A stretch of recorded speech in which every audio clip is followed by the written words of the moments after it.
আসসালামু আলাইকুম। আজকের বাংলা নিউজে আপনাকে স্বাগত। জানিয়ে দিব এই মুহূর্তে পাওয়া আমাদের হাতে থাকা সর্বশেষ গুরুত্বপূর্ণ আপডেট বাংলা সংবাদ। জাতীয় সংসদ নির্বাচন ঘিরে ইসলামী জোটের বড় সংকট, আসন সমঝোতা নিয়ে তীব্র টানাপোড়েন। জামায়াত চায় সর্বোচ্চ আসন, অন্য দলগুলোর বাড়তি দাবিতে ভেঙে পড়তে বসেছে ওয়ান বক্স কৌশল। নতুন প্ল্যাটফর্মের ইঙ্গিতেই বাড়ছে উত্তেজনা। এদিকে নতুন করে এনসিপি কে নিয়ে উত্তেজনা তুঙ্গে। জামাত, এনসিপি এবং ইসলামী দলগুলো নিয়ে এক মহা সংকটাপন্ন অবস্থা চলছে।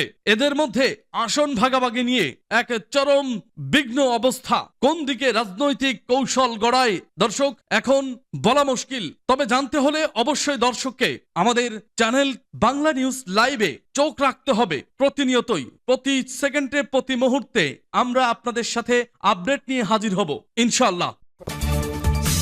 এরপর জানিয়ে দিব যে কোনো উস্কানির মুখে আমাদের শান্ত থাকতে হবে বলছে তারেক রহমান।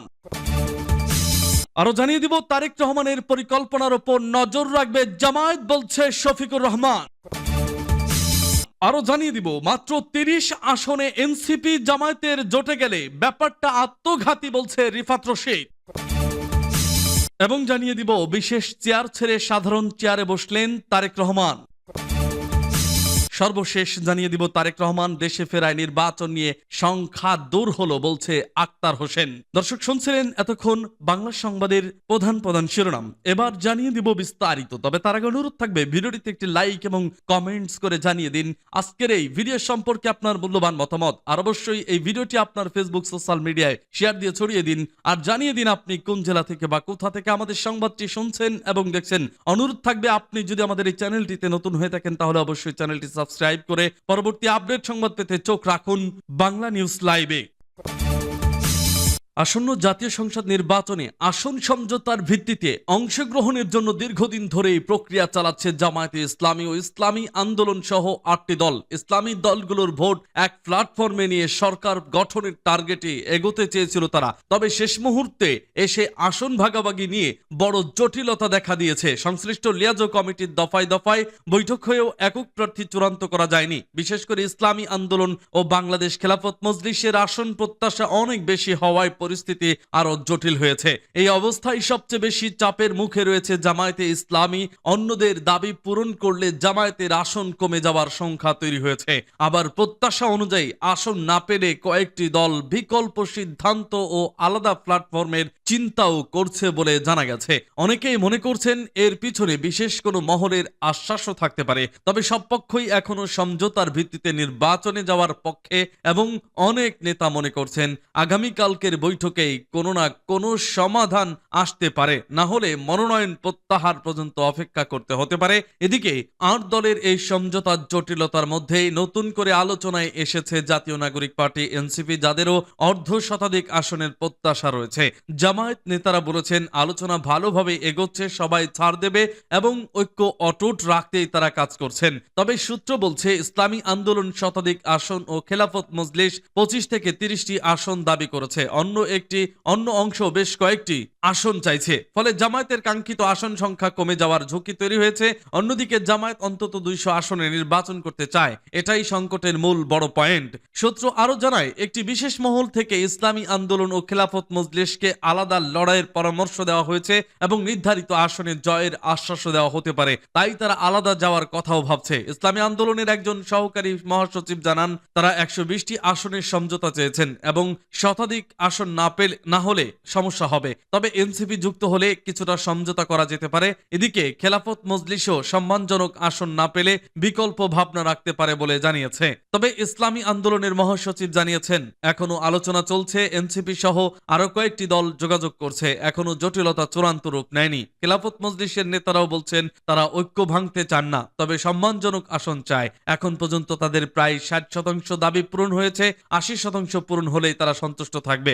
2-1 দিনের মধ্যে শীর্ষ বৈঠকে বড় সিদ্ধান্ত সিদ্ধান্ত আসতে পারে বলে তাদের আশা। সবশেষে খেলাফত মজলিসের শীর্ষ নেতারা জানিয়েছেন, আসন সমঝোতা নিয়ে এখনো কিছুই চূড়ান্ত নয়, আলোচনা চলছে। সবাই নিজের কাঙ্ক্ষিত আসন রাখতে চাইলেও ঐক্য ভাঙার ঝুঁকি কেউ নিতে চায় না, বরং অনেকের মতে এই ঐক্য আরো বড় আকার নিতে পারে। তবে গুজব, চাপ এবং সমঝোতার সংঘাত সব মিলিয়ে ইসলামী রাজনৈতিক শক্তিগুলোর এই নির্বাচনী সমীকরণ এখন নতুন এক মেরুকরণের দিকে এগোচ্ছে।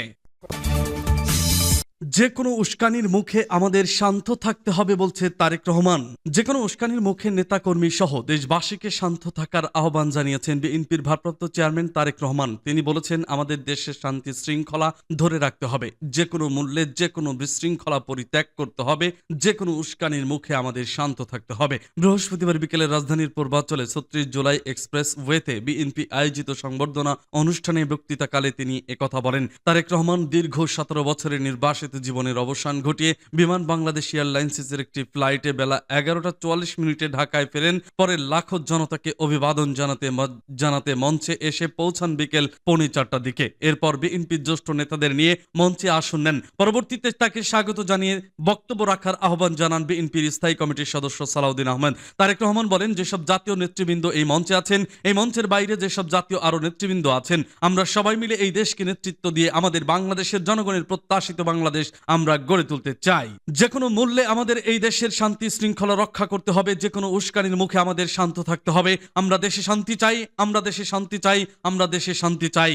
বিএনপির ভারপ্রাপ্ত চেয়ারম্যান বলেন, আসুন আমরা আল্লাহ রব্বুল আলামিনের দরবারে হাত তুলে প্রার্থনা করি, হে রব্বুল আলামিন, হে একমাত্র মালিক, হে একমাত্র পরওয়ারদিগার, হে একমাত্র রহমত দানকারী, হে একমাত্র সাহায্যকারী, আজ আপনি যদি আমাদের রহমত দেন, আমরা এই মানুষ কঠোর পরিশ্রমের মাধ্যমে আমাদের প্রত্যাশিত বাংলাদেশকে গড়ে তুলতে পারবো। আজ যদি আল্লাহর রহমত এই দেশ এবং এই দেশের মানুষের পক্ষে থাকে, আল্লাহ সাহায্য, আল্লাহর দয়া এই দেশের মানুষের উপরে, এই দেশের উপরে থাকে, আমরা আমাদের প্রত্যাশিত বাংলাদেশ গড়ে তুলতে পারবো। তিনি বলেন, আমাদের আজকে নিশ্চিত করতে হবে, আমরা যে ধর্মের মানুষ হই, যে শ্রেণীর মানুষ হই, আমরা যে রাজনৈতিক দলের সদস্য হই অথবা একজন নির্দলীয় ব্যক্তি হই, যে কোনো মূল্যে আমাদের দেশের শান্তি শৃঙ্খলা ধরে রাখতে হবে, যে কোনো মূল্যে যে কোনো বিশৃঙ্খলাকে পরিত্যাগ করতে হবে, যে কোনো মূল্যে আমাদের নিশ্চিত করতে হবে যেন মানুষ নিরাপদ থাকতে পারে। শিশু হোক, নারী হোক, পুরুষ হোক, যে কোনো বয়স, যে কোনো শ্রেণী, যে কোনো পেশা, যে কোনো ধর্মের মানুষ যে নিরাপদ থাকতে পারে, এই হোক আমাদের চাওয়া। আসুন সবাই মিলে আজ আমরা প্রতিজ্ঞাবদ্ধ, সবাই মিলে করব কাজ, গড়ব মোদের বাংলাদেশ। তারেক রহমানের পরিকল্পনার উপর নজর রাখবে জামায়াত বলছে শফিকুর রহমান। দীর্ঘ ১৭ বছর পর দেশে ফিরেছেন বিএনপির ভারপ্রাপ্ত চেয়ারম্যান তারেক রহমান। তার এই প্রত্যাবর্তনকে ঘিরে যেমন উচ্ছ্বসিত বিএনপি নেতাকর্মী, তেমনি এই ঘটনাকে স্বাগত জানিয়েছে দেশের অন্যতম রাজনৈতিক দল বাংলাদেশ জামায়াত ইসলামী। বিবিসি বাংলাকে জামায়াতের আমির ডাক্তার শফিকুর রহমান জানিয়েছেন, তার একজন রাজনৈতিক সহকর্মী দীর্ঘ ১৭ বছর পর সরাসরি রাজনীতির মাঠে ফিরছেন। এটিকে তিনি ইতিবাচক হিসেবেই দেখছেন। তিনি আরো বলেন, বর্তমান রাজনৈতিক পরিস্থিতিতে ঐক্যের ব্যাপারে তারেক রহমান কি ভূমিকা রাখেন অথবা কি পরিকল্পনা আছে তার এবং বাস্তবায়ন কিভাবে করবেন, এসব বিষয়ে জামায়াত নজর রাখবে। জামায়াতের সেক্রেটারি জেনারেল মিয়া গোলাম পরওয়ার বিবিসি বাংলাকে জানান, তিনিও ইতিবাচক হিসেবে দেখেন তারেক রহমানের দেশে ফেরার ঘটনাটিকে। তারেক রহমান কিভাবে ভূমিকা রাখেন তার উপর নির্ভর করে জাতীয় রাজনীতিতে তার অবস্থান তৈরি হবে বলে মনে করেন তিনি। মাত্র ৩০ আসনে এনসিপি জামায়াতের জোটে গেলে ব্যাপারটা আত্মঘাতী বলছে রিফাত রশিদ। জাতীয় নাগরিক পার্টি এনসিপি মাত্র ৩০ আসনের জন্য বাংলাদেশ জামায়াতে ইসলামীর সঙ্গে জোটে গেলে তা আত্মঘাতী হবে বলে মনে করেন বৈষম্য বিরোধী ছাত্র আন্দোলনের সভাপতি রিফাত রশিদ। বৃহস্পতিবার নিজের ফেসবুকে দেওয়া এক পোস্টে এ মন্তব্য করেন তিনি। জামায়াতের সঙ্গে জোটে গেলে এনসিপি কি এবং কোন ধরনের সংকটে পড়বে তাও তুলে ধরেছেন রিফাত রশিদ। মাত্র ৩০ আসনে এনসিপি জামায়াতের সঙ্গে জোটে গেলে ব্যাপারটা আত্মঘাতী। এখন পর্যন্ত এনসিপি জামায়াতের আসন সমঝোতা হচ্ছে না, যা হচ্ছে সেটা নির্বাচনী জোট এবং নির্বাচনী জোটের নমিনেশনের বাইরে গিয়ে কেউ নির্বাচন করতে পারবে না। এর ফলে নানাবিধ ক্রাইসিসে এনসিপি পড়ে। প্রথমত, এনসিপি অলরেডি ১২৫ আসনে নমিনেশন কনফার্ম করেছে। প্রত্যেকেই তাদের এলাকায় গণসংযোগ চালাচ্ছে, খরচ করেছে। মহা ধুমধামে এনসিপি নমিনেশন ফরম বিক্রি করে যাচাই বাছাই করে এদের নমিনেশন দিয়েছে। এদের মাঝে মাত্র ৩০ জন একজন নমিনেশন পেলে বাকিরা বিদ্রোহী হয়ে উঠবে, পার্টি ভেঙে যাওয়ার সম্ভাবনাও উড়িয়ে দেওয়া যাচ্ছে না। যারা একবার এলাকায় প্রচারণা চালিয়েছে তারা যদি নির্বাচন না করতে পারে তাহলে এলাকায় তাদের রাজনীতি থাকবে না, ফলে এনসিপির নিজস্ব সাংগঠনিক ভিত্তি ভেঙে চুরে যাবে। এনসিপিকে নিয়ে বাজারে এতদিন চলে আসছে তারা জামায়াতের বি টিম, এখন নির্বাচনী আসন সমঝোতারও ঊর্ধ্বে উঠে জোটে গেলে সেটা স্টাবলিশ হয়ে যাবে। এনসিপি আর কখনো স্বতন্ত্র রাজনৈতিক সত্তা আকারে দাঁড়াতে পারবে না।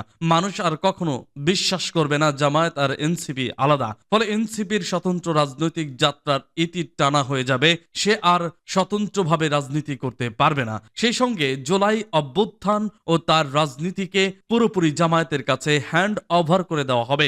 জুলাইকে আর কোনোদিন এনসিপি ক্লেম করতে পারবে না, করলেও জনগণ সেটা আর বিশ্বাস করবে না, প্রত্যাখ্যান করবে। নতুন রাজনৈতিক বন্দোবস্তের আলাপ স্রেফ একটা স্টান্টবাজি হিসেবে দেখবে মানুষ। এটা এনসিপির স্মরণে রাখা উচিত। 3, এনসিপির একটা বড় গ্রুপ এন্টি জামায়াত, অনেকেই বাম ঘরানা এবং জাতীয়তাবাদী ঘরানার। আমি গ্যারান্টি দিয়ে বলছি এই মানুষগুলোকে জামায়াতের বণ্টনকৃত আসনে রাখা হবে না, ফলে রাজনৈতিকভাবে কর্নার হওয়ার আগেই এদের অনেকেই পদত্যাগ করবে। একই সঙ্গে এনসিপির ছাত্র সংগঠন জাতীয় ছাত্র শক্তি anti Jamaat Shibir force আকারেই politically দাঁড়িয়ে আছে। তারা ক্যাম্পাসে অকার্যকর হয়ে যাবে।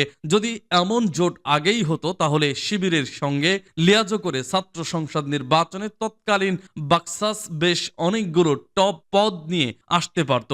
এই ছেলেগুলো অলরেডি ব্রিটেড ফিল করতেছে।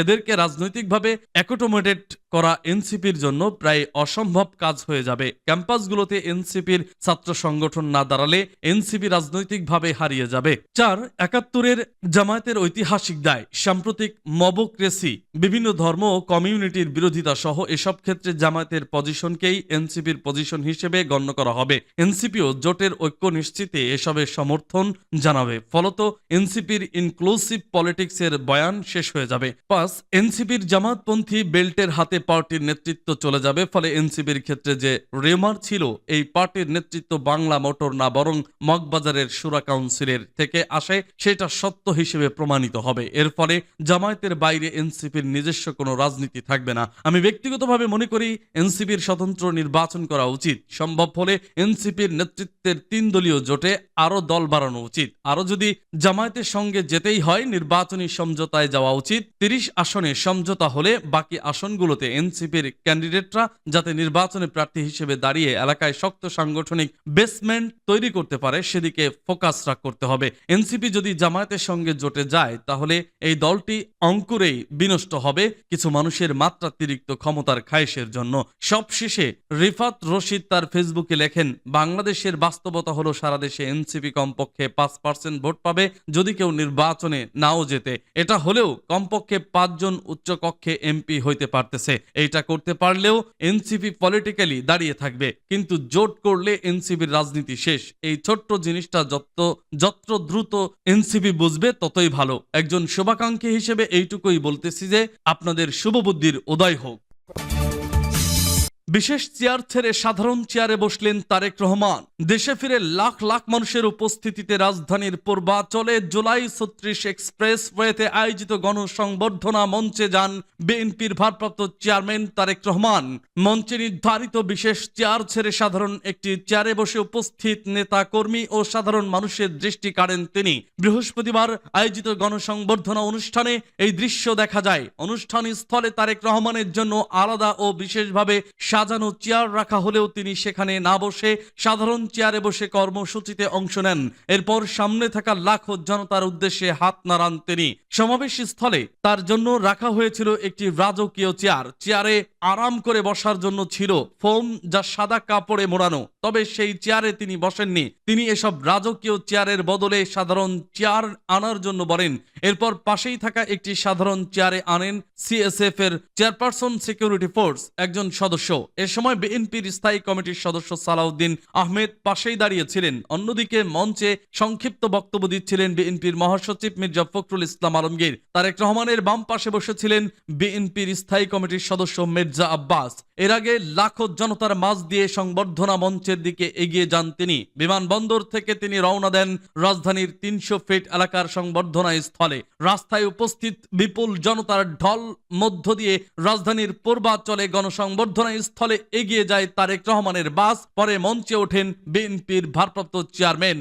এ সময় বিএনপির নেতাকর্মীরা প্লাকার্ড, ব্যানার ও ফুল হাতে রাস্তার দুই পাশে দাঁড়িয়ে থাকেন। তারা তারেক রহমানের আগমন, শুভেচ্ছা স্বাগতম, দেশ নেতার আগমন, শুভেচ্ছা স্বাগতম স্লোগান দেন। তারেক রহমানও বাসের মধ্য থেকে হাত নেড়ে অভিবাদন জানাতে জানাতে এগিয়ে আসেন। বিমানবন্দর থেকে বের হয়ে দীর্ঘদিন ঘন্টা পর মঞ্চে পৌঁছান তিনি। তারেক রহমান দেশে ফেরায় নির্বাচন নিয়ে সংখ্যা দূর হলো বলছে আক্তার হোসেন। বিএনপির ভারপ্রাপ্ত চেয়ারম্যান তারেক রহমানের দেশে ফেরাকে বাংলাদেশের রাজনীতির জন্য ইতিবাচক হিসেবে দেখছে জাতীয় নাগরিক পার্টি বা এনসিপি। দলটির সদস্য সচিব আক্তার হোসেন বলেন, দেশে নির্বাচন তারিখ ঘোষণা হলেও